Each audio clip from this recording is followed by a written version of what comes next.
મોરબી એ division police સ્ટેશનમાં એક ગુનો રજીસ્ટર થયેલ છે, જેમાં ફરિયાદી છે નરેન્દ્રભાઈ પાંચોટિયા. એમના મધર છે મરણ જનાર સવિતાબેન.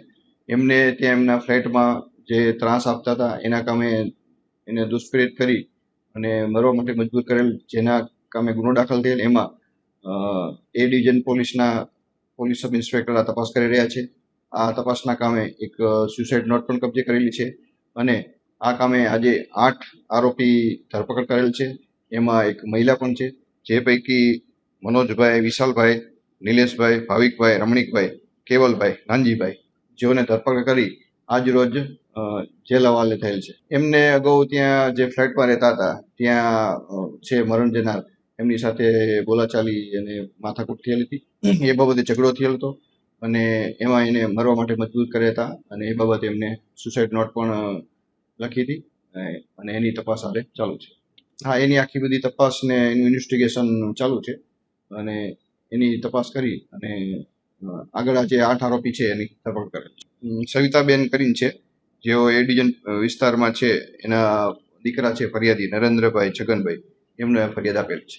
નરેન્દ્ર છગનભાઈ પાંચોટિયા. બનાવમાં 24/9/2024 જ્યારે પાર્કિંગમાં મારા મમ્મી અને એપાર્ટમેન્ટની મહિલાઓ પાર્કિંગ ધોતા હતા ત્યારે મારા મમ્મી નીકળ્યા તો મારા મમ્મીને એવું કીધું કે ચંપલ હાથમાં લઈ લે, પાર્કિંગ બગડે છે, ચંપલ તું હાથમાં લઈ લે, પાર્કિંગ બગડે છે, એમ કરીને બોલાચાલી કરી. તે પછી ધાબા ઉપર મને ફોન આવ્યો, મનોજભાઈ, નિલેશભાઈ બારૈયા, મનોજભાઈ આદરોજા, વિશાલ ઘોડાસરા અને ભાવિક વિરમગામા, કે તું ધાબા ઉપર આવ, તારી હારે વાત કરવી છે. તો હું, મારા મમ્મી, મારા ઘરના, મારી છોકરી 4 વર્ષની ધાબા ઉપર ગયા તો અમારી હારે ઢીકા પાટુના માર માર્યા, ઈજા કરી. અમે દવાખાનામાં દાખલ થયા. પછી 25 તારીખે અમે ફરિયાદ દાખલ કરી. તે પછી એ લોકોને ફરિયાદ જે તે કાયદાકીય રીતે કામ થયું. પછી અવારનવાર હેરાન પરેશાન ત્રાસ આપતા હતા.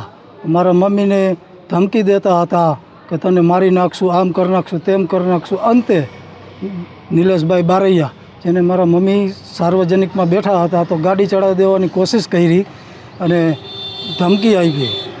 તે સિવાય અવારનવાર મારા બાઇકમાં હવા કાઢી નાખે, મોટરસાઇકલમાં બાઇકમાં હવા કાઢી નાખે, દરવાજામાં, ઘરના દરવાજામાં પાટા મારી દે, એવી હેરાનગતિ કરે, ધમકી આપે કે મારી નાખશું, તોડી નાખશું. અત્યારે મારા મમ્મીએ આપઘાત કરી લીધો.